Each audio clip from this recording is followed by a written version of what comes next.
Welcome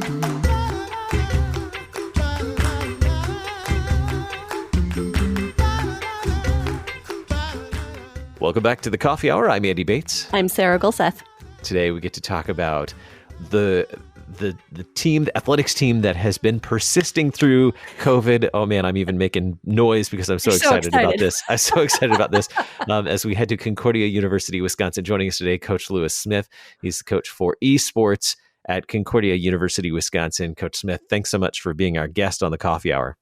It's my pleasure. I'm proud to represent the cockroach of the team. You know, there's a pandemic, there's nuclear war. You can't cancel us. We're not going away. We're here to stay. So I'm happy to be the head cockroach. Can't smash them. That's right. No. All right. So yes, we have said esports a couple of times, and our listeners may be wondering, what are esports? What are esports, Coach Smith? That is a great question, and the question I get asked more than anything else. So the really simple way to put it, and it sounds weird, but this is what it is. It's video games played competitively. There are certain video games out there that have a really good competitive structure built within the game that you're going against other human people at the same time, and they're extremely competitive, have very high skill gaps, and just are able to compete at a high level like, traditional sports.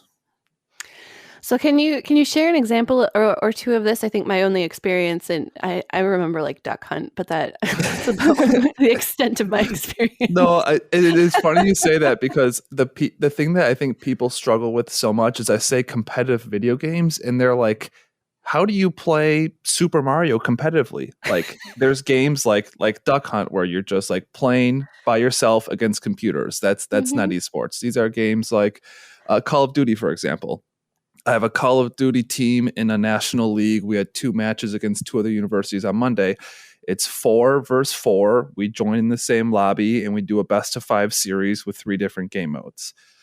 So Call of Duty is one of the esports we have that's like the most popular, most known by the general public. And then there's other esports that are large, but not as known by the general public, like League of Legends or Rocket League or Hearthstone. Mm-hmm. How did esports get their start at Concordia, Wisconsin? Actually, esports started at Concordia when I was hired just over a year ago. My first day was actually January 2nd. And it's crazy because like with getting kicked off campus and being remote, I feel like I'm still like brand new, but it's mind blowing that I've been at Concordia over a year. Concordia or esports joining collegiate athletic departments is a trend that has been getting more and more popular. Concordia was ahead of the trend and got into it last January. And it's been really, honestly, like really quick and momentous build since I've gotten here a year ago. So I first built my team from existing students, and then I was able to recruit some students to come to Concordia to play esports for us. And we've gotten more students that way, and have just been more and more competitive each semester. I want to learn more about the team, but before we get to that, how does one get to be a coach for esports? Tell us a little bit about your history and how you got to this point. Like, did you think as a kid, I want to lead a team. I want to coach a team in esports. Was that what you were thinking? Absolutely not. So my background is traditional sports. I was a sport management major at the University of Minnesota. Go Gophers. Slip that in there. And then, during my college career, I worked for the NFL. I worked for the NBA. I worked for the MLB. I worked for my university's athletic department. I ran stats for Bleacher Report, Google, NFL.com. Like, it was all traditional sports. And then I learned more and more about esports, and I realized that all the principles and everything that made me so passionate about traditional sports, it's there in esports. It's just like the high skill, the high level of competition. What really gets you passionate about sports is there in esports. You just take the physical aspect out of it, which, some people that's a deal breaker. Other people like myself can overlook that and see the similarities. So I've worked in esports for about, I'd say 7 years now. It started right before I graduated college in 2015. I never expected myself to be a coach. In esports itself, I've got a pretty well-rounded experience. I've done a lot of work with statistics, designing a lot of fantasy esports was how I got my start, but then just running like online ranking systems, matchmaking, and then I've worked a lot in marketing with companies such as Evil Geniuses, Philadelphia Fusion, just kind of other random esports organizations that aren't exactly known by the general public, but in terms of the esports industry, they're pretty large. So well-rounded experience where I could speak to the industry as a whole really confidently, and then I'm just taking that industry knowledge and applying it more to individual game industry knowledges through the perspective as a coach. So it's definitely unique. Definitely did not expect myself to be here, but now that I'm here, I'm so happy. Yeah, I can see how that same competitive nature would be the same, whether it's playing football or hockey or doing something that's more in the esports world. It's the same competitive spirit that you have to have in order to compete on a team. So tell us about this year's team. Oh, this year's team's great. Love it. Best team I've ever had. No, it gets a little better each semester. Just we're getting more organized ourselves. So this year's team, so how it works, I have casual teams, which are people that are on the team but not expected to practice and compete regularly. And then I have the varsity players. My varsity players, I've got over 50 varsity players now. We're spread across 12 different esport titles, and they are all practicing and competing on a weekly and monthly basis. So the big thing for us with being so new, like I said, we're just over a year old, is just getting like our foundation built. And luckily I've got some really amazing players that have helped me build that foundation and are really able like to take ownership of their small teams on their own. Because like esports is not just one team. Like I said, I have 12 teams under esports. So it's almost like I'm the athletic director and I have all these athletic teams.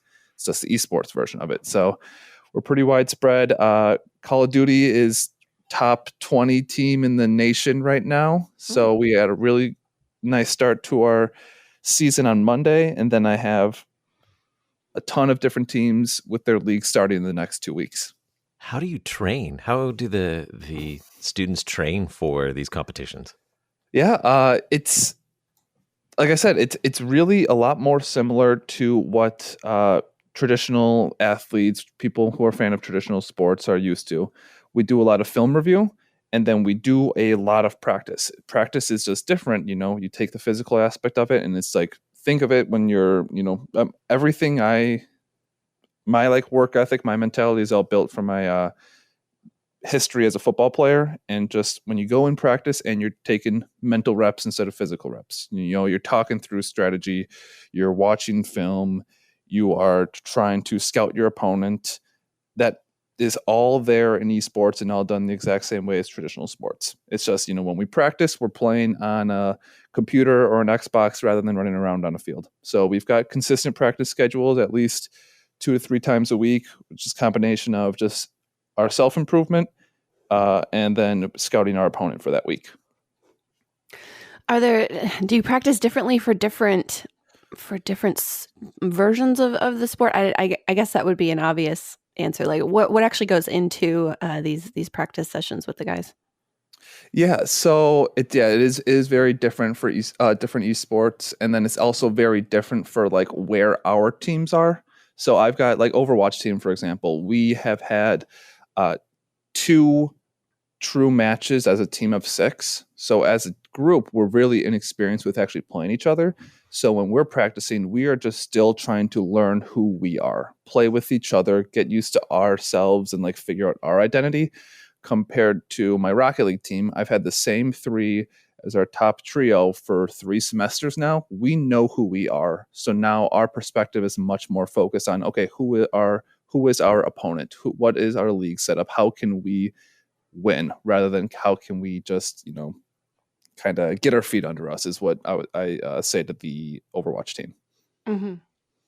How has competing this year been helpful, being able to continue this competition when not a lot of other sports teams have been able to do a lot in the last year? Yeah, it's a blessing. I don't like to say that we've benefited from COVID. Obviously, there's a lot going on, way bigger than anything esports. We just have been able to not get canceled, which we joke about up front, but it is something that's been really good for our program, especially so early on in our history. It's nice we're not having this harsh interruption right now. But the big thing is it's been amazing for the students, especially a lot of my student athletes are athletes for other sports on campus. So they need that competitive outlet, and they need something that they can rely on. With so much uncertainty, we want some predictability. So I'm really proud that our team's been able to provide that for our student athletes, and then also Concordia University, Wisconsin as a whole, still having something to talk about on a weekly basis throughout fall semester. All right, paint a picture for us of what a competition looks like. All right. From just what it looks like. So we are able to, I'd say 95% of the competitions we will compete in will be completely online. Concordia has given us, they've really helped us in our start, and we actually have an on-campus esports arena, top-of-line gaming PCs, really stable internet, and 95% of our competitions will just be from there. And it's actually been 100% since absolutely nothing's been online during the pandemic. So match day, let's say we have Rocket League has a 7 p.m. match. Our 3 guys come in at around 6 at the latest, start warming up. We talk a little about ourselves, talk a little about our other team.